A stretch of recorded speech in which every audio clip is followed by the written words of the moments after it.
Assalomu alaykum, hurmatli pensionerlar, ota-onalarimiz, nafaqa oluvchilar va ularning farzandlari. Bugun men juda muhim masalani tushuntirib beraman. 25 avgustdan boshlab pensiya va nafaqa olish tartibida hujjatlarni tekshirishda, to'lov usullarida va ayrim ma'lumotlarni tasdiqlashda o'zgarishlar bo'lishi mumkin. Bu mavzu har bir xonadonga tegishli. Chunki oilada kamida bitta pensioner, nogironlik nafaqasi oluvchi, boquvchisini yo'qotganlik nafaqasi oluvchi yoki ijtimoiy yordamga muhtoj fuqaro bor. Men sizdan iltimos qilaman, videoni oxirigacha ko'ring. Chunki bitta kichik xato pensiya to'lovi kechikishiga, qayta tekshiruvga chaqirilishga yoki ortiqcha olingan pulni qaytarish talab qilinishiga sabab bo'lishi mumkin. Hozirning o'zida kanalga obuna bo'ling, like bosing. Chunki men bunday mavzularni oddiy tilda, hujjatbozliksiz va xalq tushunadigan qilib tushuntirib boraman. Avval pensiya va nafaqa masalasida ko'pchilik odamlar bir narsaga o'rganib qolgan edi. Oy keladi, pul tushadi yoki pochtachi olib keladi.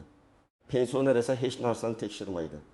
Mening pensiyam tayinlangan, demak urbot kelaveradi degan tushuncha juda keng tarqalgan. Lekin hozir tizim asta-sekin o'zgaryapti. Davlat idoralari ma'lumotlarni elektron bazalar orqali solishtiryapti. Bank kartalari, pasport ma'lumotlari, yashash manzili, nogironlik muddati, ish staji, daromadlar va boshqa ma'lumotlar tekshirilyapti. Endi masala shundaki, pensiya faqat oldin tayinlangan degani bilan avtomatik tarzda hech qanday savolsiz davom etavermaydi. Agar ma'lumotlarda nomuvofiqlik bo'lsa, masalan pasport almashgan bo'lsa, yu bankdagi ma'lumot yangilanmagan bo'lsa, yashash joyi o'zgargan bo'lsa, yu pensiya jamg'armasiga xabar berilmagan bo'lsa, nogironlik guruhi muddati tugagan bo'lsa, yu qayta ko'rikdan o'tilmagan bo'lsa, to'lov vaqtincha to'xtab qolishi yoki tekshiruvga tushishi mumkin. Men bu yerda vahima tarqatmoqchi emasman. Aksincha sizni oldindan tayyorlab qo'ymoqchiman. Chunki pensioner odam uchun hatto 2-3 kunlik kechikish ham katta muammo. Doriga pul kerak, kommunal to'lov bor, oziq-ovqat kerak, nabiraga yordam berish kerak. Shuning uchun 25 avgust atrofidagi o'zgarishlarga befarq qarash mumkin emas. Oldin ko'p holatlarda pensioner o'z pensiyasini naqd shaklda olardi. Ayrim hududlarda pochtachi uyga olib kelardi. Ayrimlar bank orqali olardi. Hujjatlarda xatolik bo'lsa ham, ba'zan bu xatolik yillar davomida bilinmay yurardi. Masalan, familiyada bitta harf farqi, tug'ilgan sana noto'g'ri yozilgani, eski pasport raqami qolib ketgani, yashash manzili eski turgani kabi holatlar ko'p uchardi. Hozir esa tizimlar bir-biri bilan bog'lanmoqda. Fuqaroning pasport ma'lumoti alohida bazada, bank kartasi alohida bazada, pensiya ma'lumoti alohida bazada. Tibbiy mehnat ekspertiza ma'lumotlari alohida bazada, soliq va bandlik ma'lumotlar alohida bazada yuritiladi. Shu ma'lumotlar solishtirilganda agar farq chiqsa, tizim ogohlantirish berishi mumkin. Masalan, pensioner yangi ID karta olgan, lekin bankka borib ma'lumotini yangilamagan. Pensiya tushadigan karta esa eski pasport ma'lumotiga bog'langan. Natijada bank xavfsizlik sababli ayrim operatsiyalarni cheklashi mumkin. Yoki pensioner boshqa viloyatga ko'chib ketgan, lekin pensiya ishi eski hududda qolgan. Keyin to'lovni qayta rasmiylashtirish kerak bo'ladi. Bunday holatlar ayniqsa keksa odamlar uchun noqulay. Yana bir muhim o'zgarish, ishonchnoma orqali pensiya olish masalasi ham diqqat talab qiladi. Avval farzandi yoki qarindoshi pensioner nomidan pulni olib yurardi. Hozir esa ishonchnomaning muddati rasmiyligi, pensionerning tirikligi va haqiqatan ham o'z roziligi bilan pul olayotgani tekshirilishi mumkin. Bu yomon narsa emas, chunki afsuski, ayrim holatlarda keksalarning pulini ularning roziligisiz olib qo'yish holatlari ham uchraydi. Birinchi navbatda pasport yoki ID kartasini yaqinda almashtirgan pensionerlar ehtiyot bo'lishi kerak. Agar siz 2024 yoki 2025 yilda yangi hujjat olgan bo'lsangiz, bankdagi, pensiya jamg'armasidagi va mobil ilovalardagi ma'lumotlaringiz bir xil ekanini tekshirib qo'ying. Familiya, ism, otasining ismi, tug'ilgan sana, JSSH raqami, karta raqami, telefon raqami bir-biriga mos bo'lishi kerak. Ikkinchi toifa, nogironlik pensiyasi yoki nafaqasi oluvchilar. Agar nogironlik guruhi muddatsiz berilgan bo'lsa, odatda muammo kamroq bo'ladi. Lekin agar guruh 1 yilga, 2 yilga yoki ma'lum muddatga berilgan bo'lsa, muddat tugashidan oldin qayta ko'rikdan o'tish kerak. Ko'p odamlar mening ahvolim o'zgarmagan, demak o'zi uzayadi deb o'ylaydi. Yo'q, hujjatda muddat ko'rsatilgan bo'lsa, uni nazorat qilish kerak. Muddat tugasa, to'lov vaqtincha to'xtashi mumkin. Uchinchi toifa, boquvchisini yo'qotganlik pensiyasi oluvchilar. Bu holatda bolaning yoshi, o'qishi, kunduzgi ta'limda o'qiyotgani yoki o'qimayotgani. Ta'lim muassasasidan ma'lumotnoma bor yo'qligi muhim. Masalan, farzand 12 yoshga to'ldi, lekin kunduzgi bo'limda o'qiyapti. Bunday holatda o'qish joyidan ma'lumotnoma vaqtida taqdim etilmasa, to'lov to'xtashi mumkin. Keyin qayta tiklash uchun vaqt ketadi. 4-toifa chet elga vaqtincha ketgan yoki uzoq muddat boshqa davlatda bo'lgan pensionerlar. Agar pensioner o'zi chet elda bo'lsa, lekin pensiyasini qarindoshi olib turgan bo'lsa, bu masalada albatta rasmiy tartibga amal qilish kerak. Ishonchnoma haqiqiy bo'lishi, muddat o'tmagan bo'lishi, pensionerning shaxsi va yashash holati bo'yicha savollar tug'ilmasligi kerak. 5-toifa. Pensiyani bank kartasiga oladigan, lekin kartaning muddati tugagan odamlar. Karta muddati tugasa, pensiya hisoblangan bo'lsa ham puldan foydalanish qiyinlashadi. Ayrim odamlar bankomatga boradi, karta ishlamaydi. Keyin pensiyam tushmabdi deb o'ylaydi. Aslida pul hisobda bo'lishi mumkin, muammo karta muddatida bo'ladi. Birinchi misol, Toshkent viloyatida yashovchi 6-7 yoshli opa pensiyasini bank kartasiga oladi. U ID kartasini almashtirgan, lekin bankka bormagan. Eski pasport ma'lumotlari bank tizimida qolgan. Pensiya hisoblandi, ammo kartadan foydalanishda muammo chiqdi. Opa bankka borib, yangi ID karta va telefon raqamini yangilatgandan keyin masala hal bo'ldi. Agar u buni pensiya kuni emas, oldindan qilganida asabiylashmasdi va navbat kutmasdi. Ikkinchi misol, 72 yoshli otaxon pensiyasini o'g'li orqali olardi. Ishonchnoma yilga berilgan edi. Muddati tugaganini hech kim eslamadi. To'lov kuni o'g'li pulni olishga borganda hujjat muddati o'tganligi ma'lum bo'ldi. Endi yana notariusga borish, otaxonning roziligini rasmiylashtirish, hujjat tayyorlash kerak bo'ldi. Natijada oilada 5-6 kun kechikish yuzaga keldi. Bitta sana nazorat qilinmagani uchun ortiqcha yugur paydo bo'ldi. 3-misol. Nogironlik nafaqasi oluvchi fuqaroning guruhi 25 avgustdan keyin qayta tasdiqlanishi kerak edi. U chaqirishadi deb kutib yurdi. Lekin tibbiy hujjatlarni oldindan tayyorlamadi. Poliklinikadan yo'llanma, shifokor xulosalari, analizlar, davolanganlik haqidagi ma'lumotlar yig'ilmagan edi. Ko'rik sanasi kelganda hujjatlar yetishmadi. To'lovda uzilish bo'ldi. Bunday holatda odamning ahvoli og'ir bo'lsa ham tizim hujjatga qaraydi. 4-misol. O'quvchisini yo'qotganlik pensiyasi olayotgan qiz 12 yoshga to'ldi va kollejga kunduzgi ta'limga kirdi. Lekin o'qish joyidan ma'lumotnoma olib borilmadi. Pensiya jamg'armasi tizimida u voyaga yetgan sifatida ko'rindi va to'lov qayta tekshiruvga tushdi. Keyin ma'lumotnoma olib borilgandan so'ng to'lov tiklandi. Lekin oila bir oy davomida noqulay ahvolda qoldi. Agar sizning pasport ma'lumotingiz to'g'ri bo'lsa, bank kartangiz faol bo'lsa, yashash manzilingiz o'zgarmagan bo'lsa, nogironlik muddatsiz bo'lsa yoki yoshga doir pensiya olayotgan bo'lsangiz, qarzdorlik yoki ortiqcha to'lov masalasi bo'lmasa, katta xavotirga o'rin yo'q.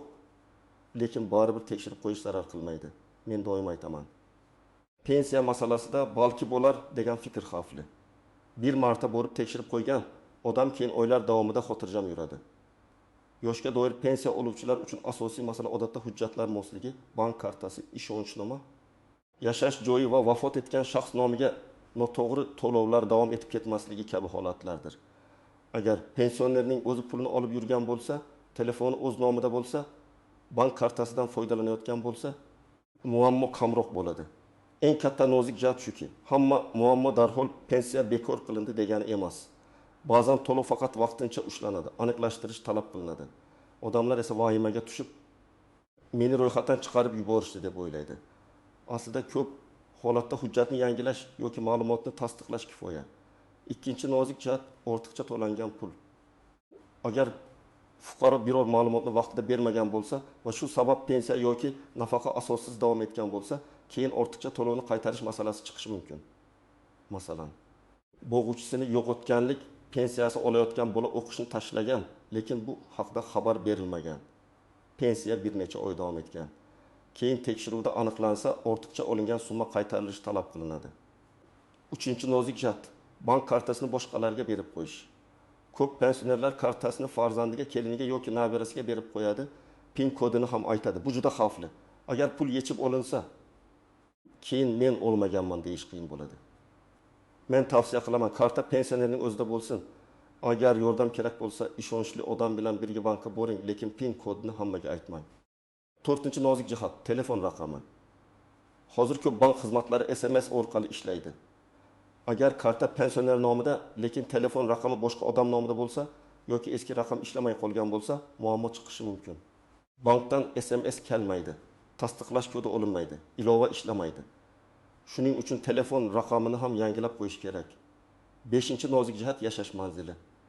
Pensioner bir viloyatdan boshqa viloyatga ko'chgan bo'lsa, lekin ro'yxat va pensiya ishi eski joyda qolgan bo'lsa, ayrim xizmatlarda chalkashlik bo'lishi mumkin.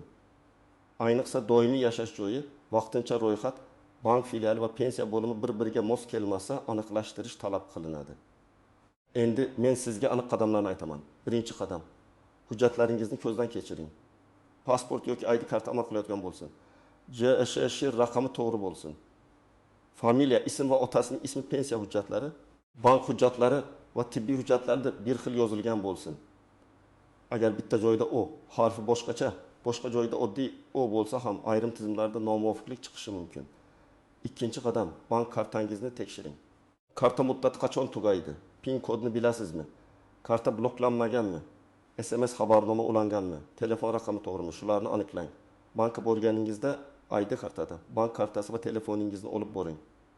Agar pensionerning o'zi bora olmasa, bankdan yoki tegishli idoradan uyda xizmat ko'rsatish imkoniyati bor yo'qligini so'rash mumkin.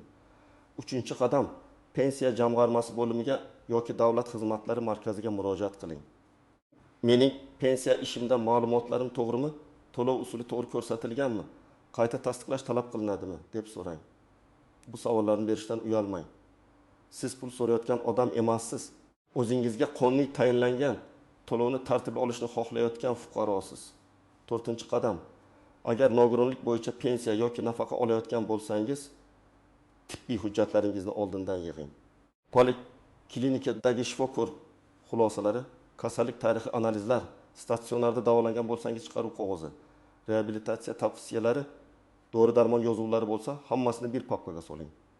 Ko'rik kuni kelganda qayerda edi deb yugurib yurmaysiz. 5-qadam: agar pensiyani ishonchnoma orqali olayotgan bo'lsangiz, ishonchnoma muddatini tekshiring. Notarius orqali berilganmi? Muddati qachongacha? Unda aynan pensiya yoki bankdagi pulni olish vakolati yozilganmi? Shular muhim. Ishonchnoma umumiy yozilgan bo'lsa ham, ayrim bank yoki tashkilot aniq vakolatni talab qilishi mumkin. Shuning uchun hujjatni oldindan ko'rsatib, shu yetarlimi deb so'rab qo'ying. 6-qadam: boquvchisini yo'qotganlik pensiyasi olayotganlar o'qish ma'lumotnomasini tayyorlasin. Agar farzand 12 yoshdan oshgan bo'lsa va kunduzgi ta'limda o'qiyotgan bo'lsa, ta'lim muassasasidan rasmiy ma'lumotnoma oling. Unda o'quvchining yoki talabaning FIH, ta'lim shakli, kursi, o'qish muddati ko'rsatilgan bo'lishi kerak. Bu ma'lumotnomani vaqtida topshirish juda muhim. 7-qadam: agar pensioner vafot etgan bo'lsa, oila a'zolari to'lovni davom ettirib olishga urinmasin. Bu keyinchalik katta muammo tug'diradi. Vafot holatini o'z vaqtida rasmiylashtirish, tegishli idoralarga xabar berish kerak. Aks holda ortiqcha to'langan pulni qaytarish talab qilinadi va bu oilaga og'ir tushadi. 8-qadam: barcha hujjatlarning nusxasini saqlang. ID karta nusxasi, pensiya guvohnomasi yoki tegishli ma'lumot, bank rekvizitlari, ishonchnoma, tibbiy hujjatlar, o'qish ma'lumotnomasi, ariza topshirilgan bo'lsa ariza nusxasi, qabul qilinganligi haqidagi tilxat yoki raqam, hammasini bitta papkada saqlang. Keksalar uchun eng qulay usul: farzandlardan biri alohida papka qilib, ustiga pensiya hujjatlari deb yozib qo'ysin. Agar idoraga borsangiz va ariza yozish kerak bo'lsa, arizada fikr aniq bo'lsin. Masalan, mening pensiya to'lovlarim bo'yicha shaxsiy ma'lumotlarimni aniqlashtirib berishingizni so'rayman. Bank kartam o'zgarganligi sababli pensiya to'lovini yangi karta hisob raqamiga o'tkazib berishingizni so'rayman. Nogironlik muddati qayta tasdiqlanganligi munosabati bilan to'lovlarni davom ettirishni so'rayman deb yozish mumkin. Arizani topshirganda albatta qabul qilinganligini tasdiqlovchi belgi, ro'yxat raqami yoki SMS xabarini saqlang. Og'zaki gap bilan cheklanib qolmang. Bugun bir xodim sizga bo'ladi deydi, ertaga boshqa xodim keladi va hujjat yo'q deyishi mumkin. Rasmiy iz qoldirish pensionerning o'zini himoya qiladi. Agar pensiya tushmasa, birinchi navbatda bankdan tekshiring. Pul hisobga kelganmi yoki yo'qmi? Ba'zan pul kelgan bo'ladi, lekin karta butun yoki bankomatda texnik muammo bo'ladi. Ikkinchi navbatda pensiya jamg'armasi bo'limidan so'rang. To'lov chiqarilganmi, ushlanganmi, aniqlashtirish bormi? Uchinchi navbatda hujjatlaringizni solishtiring. Pasport, karta, telefon, ishonchnomma, tibbiy hujjat. Agar sizga hujjat yetishmayapti deyishsa, qaysi hujjat, qaysi muddatda? Qayerdan olinadi? Yozma tarzda aniqlashtirib oling. Shunda vaqt yo'qotmaysiz. Agar masala cho'zilib ketsa, yuqori tashkilotga murojaat qilish. Davlat xizmatlari markazi orqali so'rov yuborish yoki ishonch telefonlariga qo'ng'iroq qilish mumkin. Men bu yerda pensionerlarning farzandlariga ham alohida gapirmoqchiman. Ota-onangizning pensiyasi faqat ularning muammosi emas. Keksa odam bank, idora, elektron tizim, SMS, ilova, navbat degan narsalardan charchaydi. Siz oyiga bir marta 30 daqiqa vaqt ajrating. Kartasi ishlayaptimi? Telefon raqami to'g'rimi? Doğru puli yetyaptimi? Hujjati muddat o'tmaganmi? Tekshirib qo'ying. Bu katta yordam. Ayniqsa 25 avgust atrofida yoki undan keyingi kunlarda ota-onangiz pul tushmadi, bankomat bermadi, SMS kelmadi desa, darhol vahima qilmang. Avval sababni toping. Ko'p muammolar 22 hujjatni yangilash bilan hal bo'ladi. Lekin vaqtida harakat qilinmasa, kichik masala katta muammoga aylanadi. Hurmatli tomoshabinlar, 25 avgustdan keyingi yangi tartib va tekshiruvlarda eng muhim narsa hujjatlar to'g'ri bo'lsin, bank kartasi faol bo'lsin, ishonchnoma muddati o'tmagan bo'lsin, nogironlik yoki o'qish bo'yicha ma'lumotlar vaqtida tasdiqlansin. Kimdir vahma qilishi shart emas, lekin beparvo bo'lish ham mumkin emas. Men ekspert sifatida aytaman. Pensiya masalasida oldindan tekshirish har doim kechikib yugurishdan yaxshiroq. Bugun uyga borganingizdan keyin yoki videoni ko'rib bo'lishingiz bilan birinchi ish sifatida hujjatlaringizni ko'rib chiqing. Agar ota-onangiz pensioner bo'lsa, ularga yordam bering. Agar qo'shningiz yolg'iz keksa odam bo'lsa, undan hol so'rang. Bitta maslahat.